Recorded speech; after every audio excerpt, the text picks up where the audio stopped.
Hello, loves. How are you? How are you faring for this cycle that we're in? This Gemini full moon lunar cycle as we approach the December solstice. This is the Oracle card transmissions for the Gemini full moon. If you were drawn to this magnificent Bumblebee Heart. Some people call this stone Bumblebee Jasper. I've heard it called that before. It's not technically a jasper, but it is definitely a bumblebee, isn't it? This is a stone of empowerment. Bumblebee is very strong for helping you connect into your power center and also into your birthing center. It has that orange to connect in through the hematite properties to your root and earth star so that you can, from an empowered place, create and then bring that creation through into your physical reality. It can also help you feel safe when you're in a triggering situation. I often carry Bumblebee Jasper if I'm going through a self-worth initiation of some sort. I actually have a piece in my pocket right now. I also have a very large Bumblebee Jasper medallion that where it lays on my body is right at my diaphragm. So if I'm really going through it, I'll wear that necklace. It's a little heavy, so I don't wear it all that often. But if I'm really going through it, that is where I go. It feels like this is a good stone for all of us as we go through the next couple of lunar cycles. In fact, these next couple of months, there's a lot of potential for things to be pulled up into our environment that are triggering or make us feel off balance or not whole to ourselves. Speaking of whole unto ourselves, our decks for this Oracle card transmission are the Oracle of Isis. Then we'll also receive a couple of messages from the Archetypes deck, Kim Kranz's beautiful deck. This is Alana Fairchild, in case you're wondering. And then we have the Tarot Cosmico coming in for our tarot. Let's see what Isis has to share with us. It's interesting, right? Isis's symbol is also a bee, and the way that it's like a scarab bee is the way that it presents here.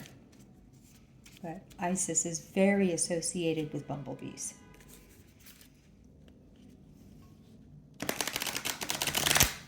She's also very strong during this lunar cycle. She is part of, excuse me, my throat's really going today. Sorry about that. She is part of a mutable grand cross with Moon and Mars and the Sun. She's sitting exactly conjunct, or very closely conjunct anyways, Persephone. And she's also in part of an Earth grand trine that includes Kali, the North Node, and Uranus, as well as Mary Magdalene's asteroid. So she's a big player in this rebirthing that we're starting. It's interesting, she's part of that mutable grand cross. Mutable is about endings, and she's conjunct Persephone, which is about endings and beginnings, about being part of all of the seasons, which is also about being whole unto self. And her main archetypal energy, like the thing that she really gives to the world, is from apparent death, the rebirth. So it really feels like that is the thread that she's holding as we move through this fall into winter state. And I'm not talking about the physical seasons. I know some of you are physically moving from spring into summer right now. What I mean is collectively, energetically, we are moving through a phase of ending and planting seeds and getting the ground ready so that it can have a little bit of a nap and then wake up. And that nap helps everything to grow. It helps everything to grow. It gives everything time. It's like the chicken or any bird sitting on the egg. The winter is an incubation period. We're all in a place in various ways of planting and letting that which we don't need to take into the incubator with us fall away as we are shifting into that incubator. That's really what most of January and a lot of February is feeling like to me. I'm not sure how much it's picking up on the recorder, but if it's a little bit loud outside, I apologize. Every once in a while, my street gets very busy, and today is one of those days. Maybe there's something happening on the other streets that's causing all the big trucks to go by my window. Such is city life. Okay. Let's see where we are. I think one more bridge here. One more bridge. We're almost there, though.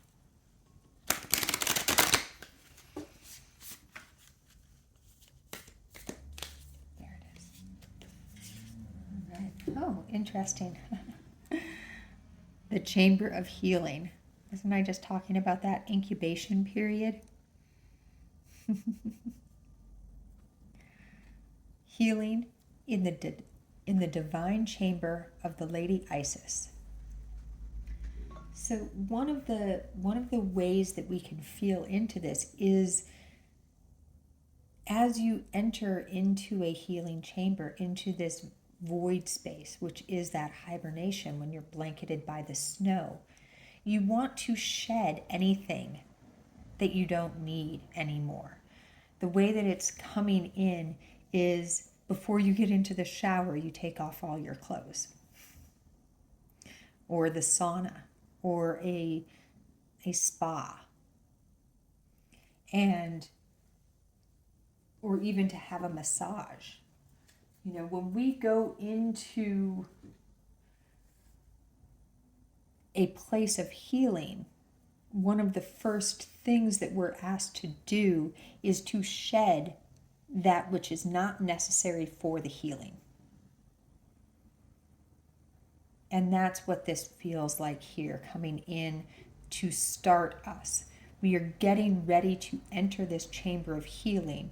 And in order to do that, we need to clear away, and we need to find the power within ourselves, the heart within ourselves, to be able to go in.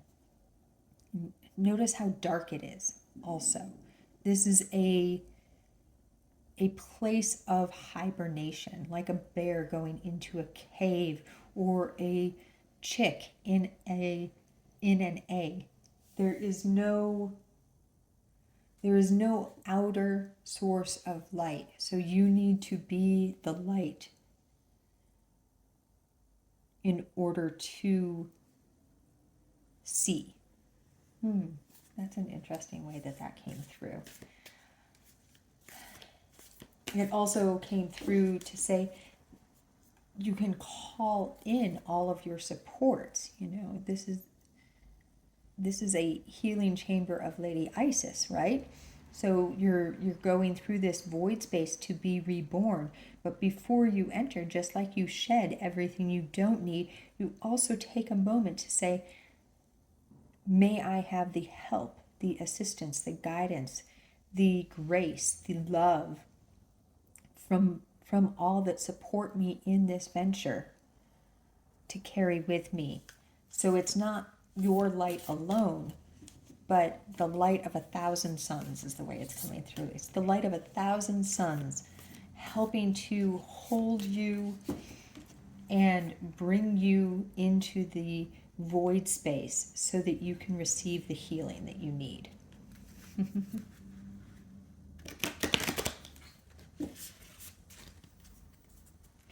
See what the archetypes have to say. Yes.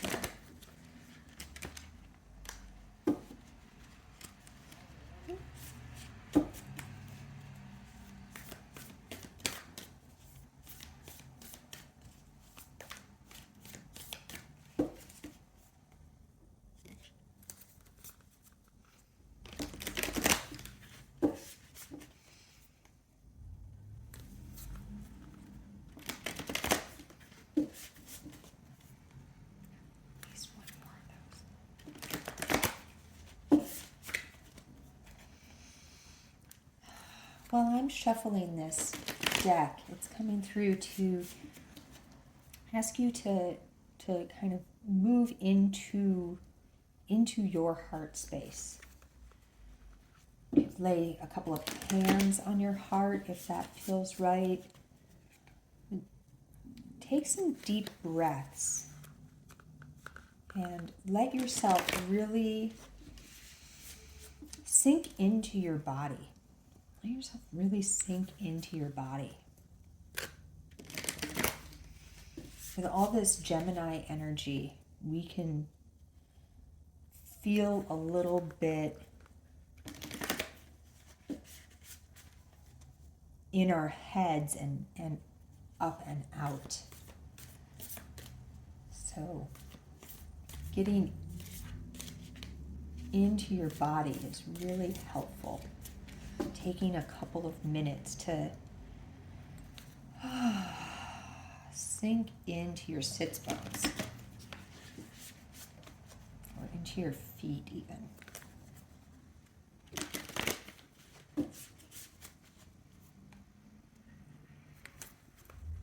Neptune is very strong also during this lunar cycle, so that can also take us up and out a bit. But it does feel to me that, well, it's not really going to dissipate because at the end of the month, Mercury is going to go retrograde. So, really, like between now and the middle of January, when we finally will get some rest, that's kind of when that hibernation really feels like it's beginning for me, is as you're shedding to be in your being as much as possible, to be in your being as much as possible.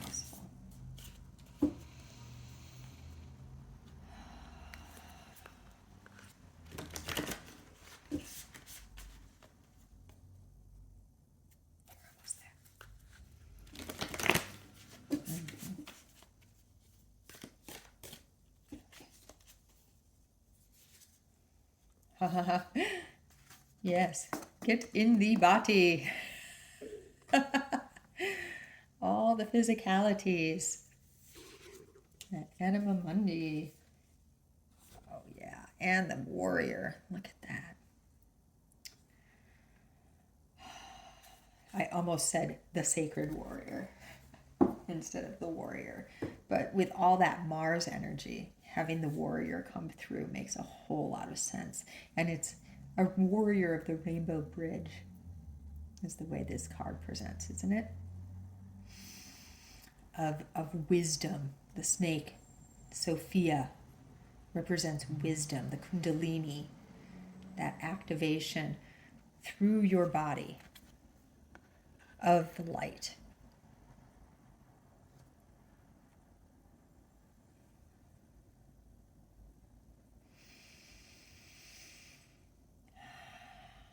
But in order for the activation of your higher mind, of your upper wisdom centers, to be fully received, to be fully aligned, to be fully alight, you must find the anchor point within your body. We are not talking about let me meditate up and out of my body and find my astral escape. We are moving into a phase now of bringing the light through the body, anchoring the light into the body. Being a warrior in this sense is about holding the light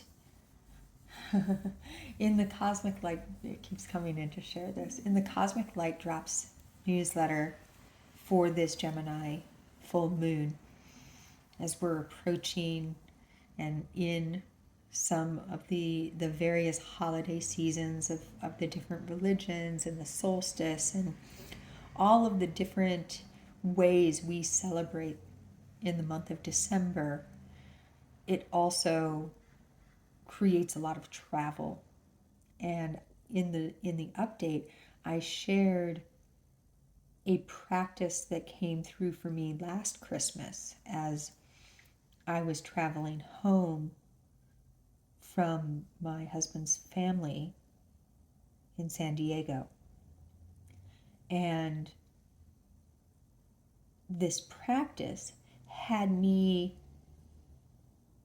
creating a holographic overlay within the terminal itself at the airport. The terminal has many gates, it's crowded, and even on a normal day, it's crowded. It's an old airport. It's smaller than it should be for the amount of traffic it gets, that sort of thing. It was kind of chaotic energy, and the guidance that I received was to listen to an angelic frequency, 1111 hertz, binaural beats meditation.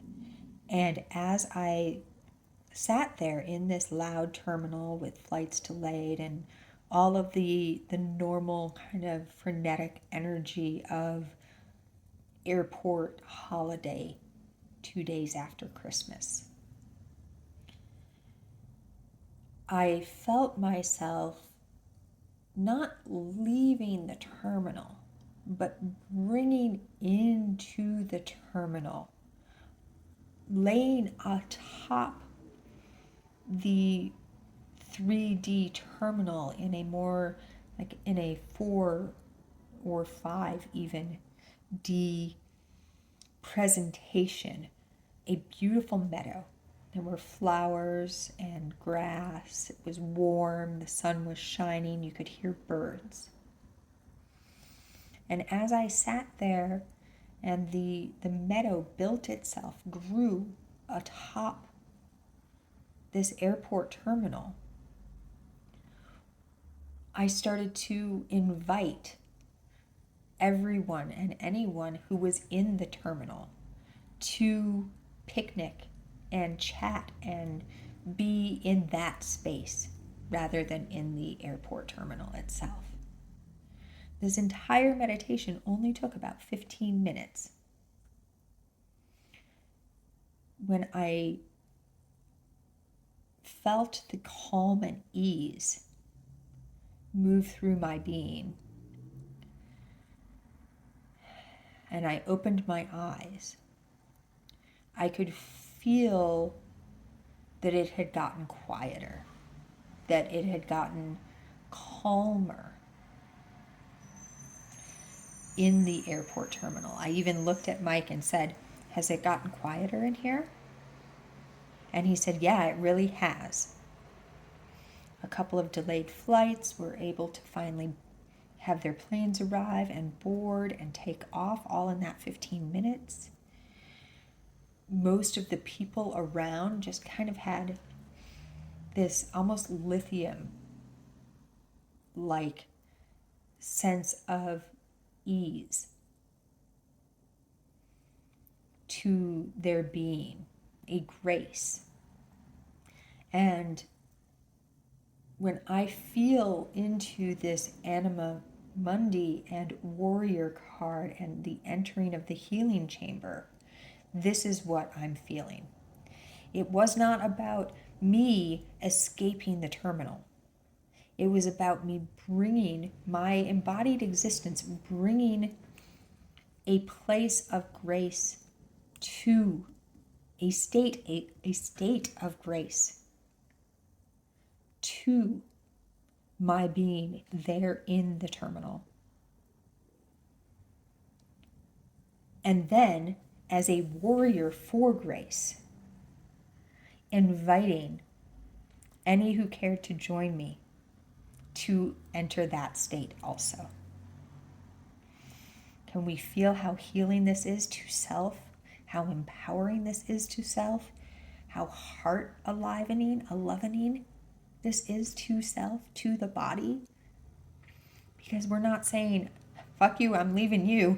You could stay in this airport terminal, I'm out." We're saying,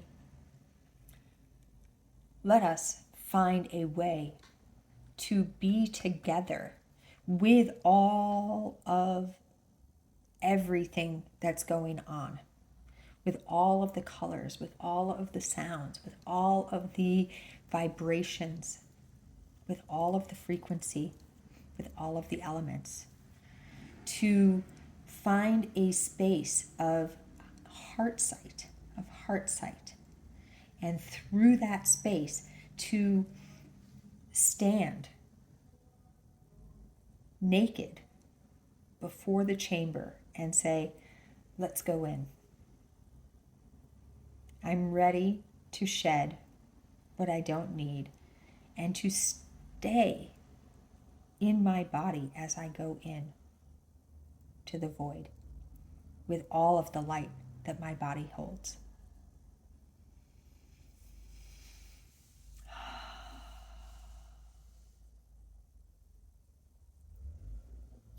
It's interesting also, I'm feeling very called to point out that the warrior card has been given the number 10.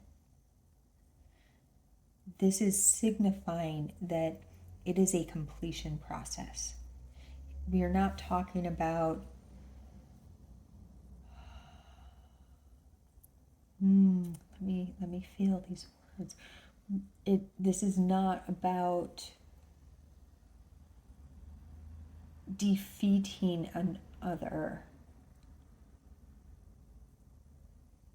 It is about standing with the full wisdom of your being, with the many layers and levels and dimensions of your being, and standing empowered self. This card also really speaks to this Mars and Gemini energy. Really speaking to this Mars and Gemini energy that we've been talking about so much, of how to be a warrior for grace, for love, for self, of exploring the depths of our being, our body, our mind, and allowing ourselves to connect with all of our conscious and unconscious and subconscious thought patterns, to clear them out. This is that clutter. To clear them out, to let them transmute, to find the ways where we are judging self in the form of judging other. Where are we judging self in the form of judging other? And once you can connect to the self-judgment aspect of that, it is much easier to let it go. It's not easy, it's just much easier. Oh, let me feel a little bit more here. If we're ready for the tarot, I think we are. Yeah, the tarot's ready to come in.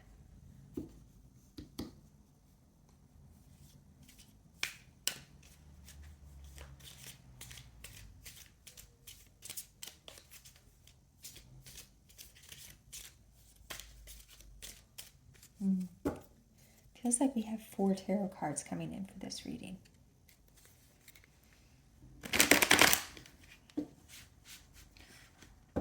As I shuffle, what does it mean to you to be an embodied warrior for grace? What does it mean to you to be embodied warrior?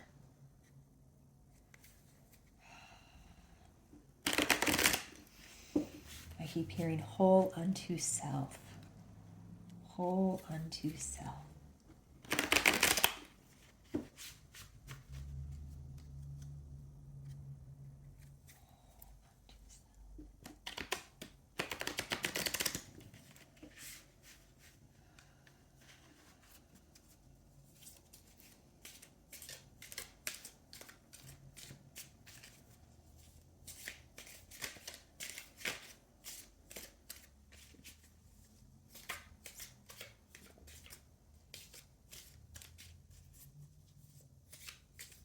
Perhaps there's a way that you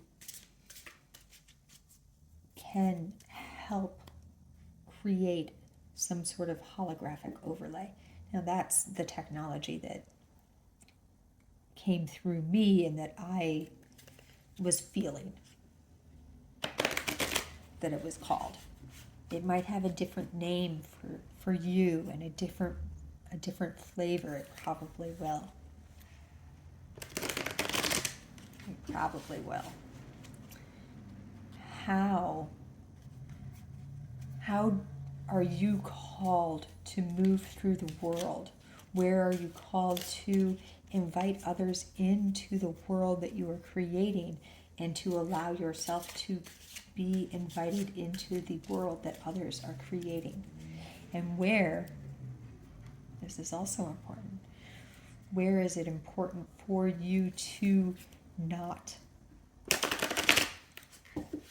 participate in someone else's world? That is also part of being whole unto self. Being able to ask for that which you need the most in any given moment, what you truly need, not necessarily what you want,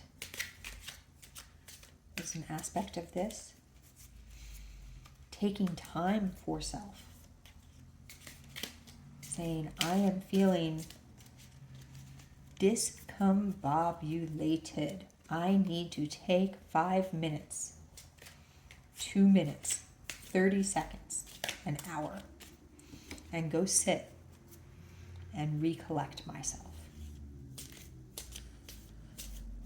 How empowered is it to be able to touch into that which you need and then say, I need this. I'm going to go and do this thing. You know, some of us have little kids. It can be a little more difficult to actually fully do that in every moment, and that's where those 30 seconds come in, right? Go sit in the bathroom on the toilet and say, I need to have a moment to breathe and be with myself, or in the shower. I don't have kids, but the shower is a place where I do that often.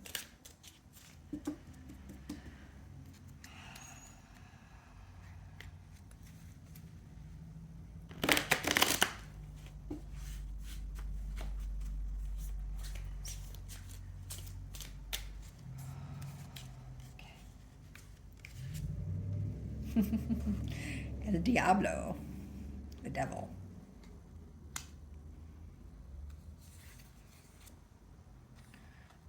Ocho de espadas, the 8 of swords.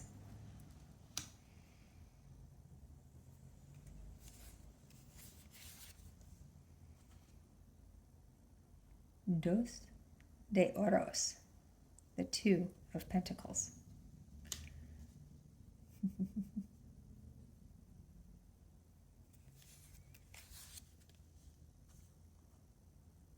And El Mago, the magician.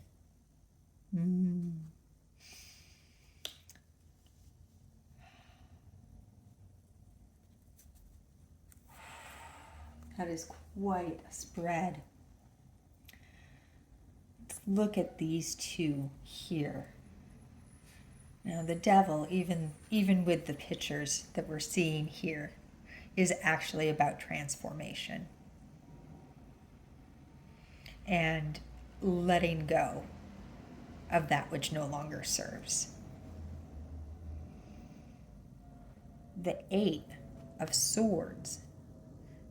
8 is a number that represents infinity and metamorphosis and transformation also. Swords are our sense of self, and they are our mental body in particular. They're our mental body. They're connected to air.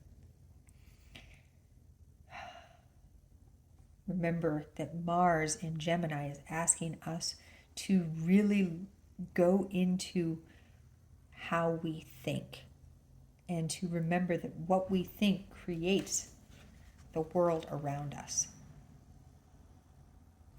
It becomes the physical. It becomes the physical. Pentacles are about the earth, our physical bodies. And as we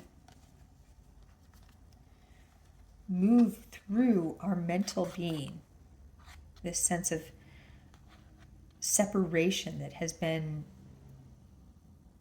told is the truth of us, we can connect into the actual truth of us as united beings, as magicians, as creators. And isn't it interesting? We were talking about this holographic overlay technology, and what does a magician do?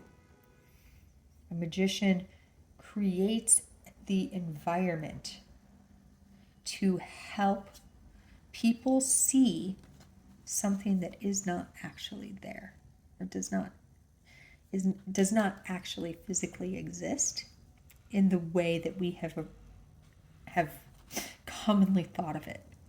Could a magician in some ways not be thought of as a warrior for grace? It's interesting to me also, I'm feeling called to share this Anima Mundi moving with El Diablo and Ocho de Espadas. Can we feel how through the common era, over the last 1,000 years, we'll say 1,000 years, we have been being told, actually it's much longer than that, we have been being told that our body is a sin, that embodied existence is a sin, And this is very true if you grew up in any of the Catholic, in particular, sort of religious environments. But almost every religion, and even deeper than that, it's so much deeper than that, because the religions were connecting to a fear that we have. The coming through the birth canal into embodied existence is a fall, a separation from grace. This is why it can be so murky in our heads. This emotional, mental body distortion that we are asking to let go of so that we can fully embody. Notice here how this being has placed the pentacles, the discs that they are standing upon, onto their heart and power and navel. And their hand is there also. And here we can see the yin yang. This is reminding us that we actually are whole.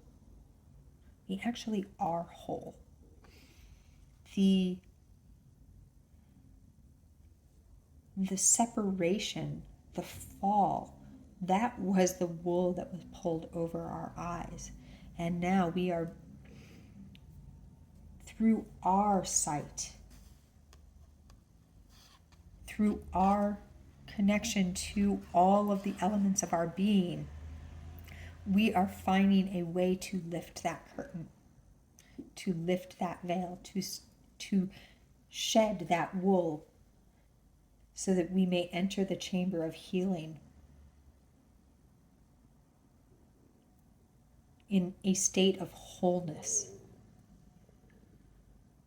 And it's coming in to really remind us that this process is also infinite. It's not like, oh, I connected into that one thought that I have about that one person, and I figured out that it was actually something that I was afraid of about myself, and I've released it, and now, bam, just smack, woohoo, I am done. No. Because underneath that, there's another layer. And underneath that, there's another layer. And underneath that, there's another layer. And as long as you are here in this embodied body, in this physical form, there's probably another layer for you to get to explore.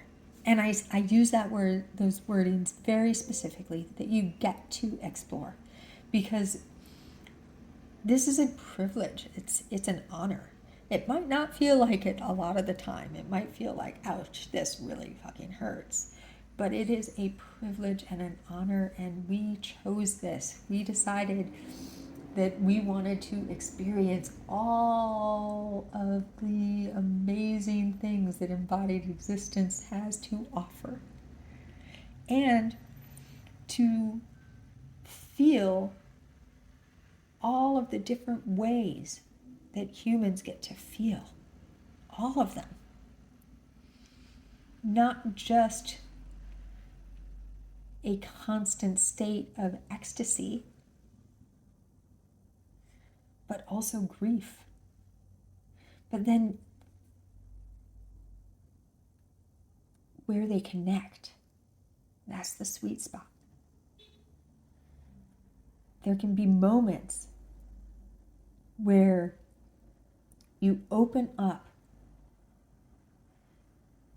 to a new layer or level of yourself, where you are able to see that there is actually no difference between grief and ecstasy, because at their root, they are all love.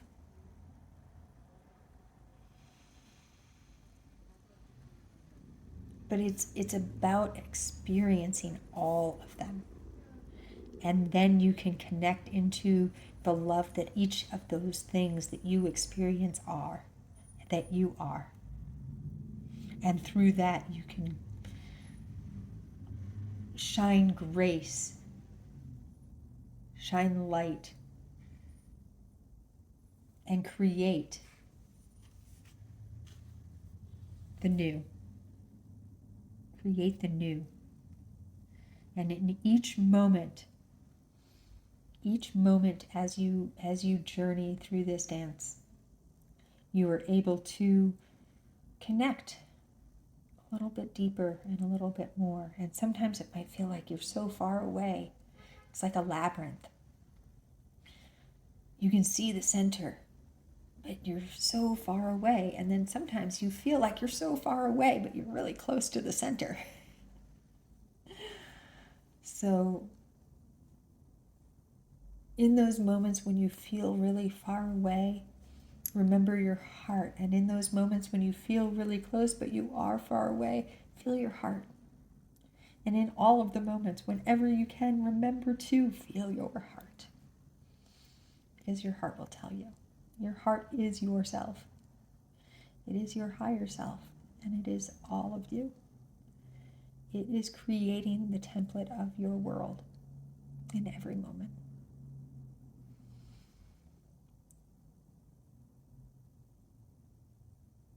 It's just asking you to listen. Thank you, my dears. Thank you so much. I love you. This has been and always is such a gift to be able to share these transmissions with you, and I hope that it will serve in all of the ways that is called for you and all that you need in this moment. Thank you, thank you, thank you. And as always, in all ways, so much and many loves to you from all the dimensions.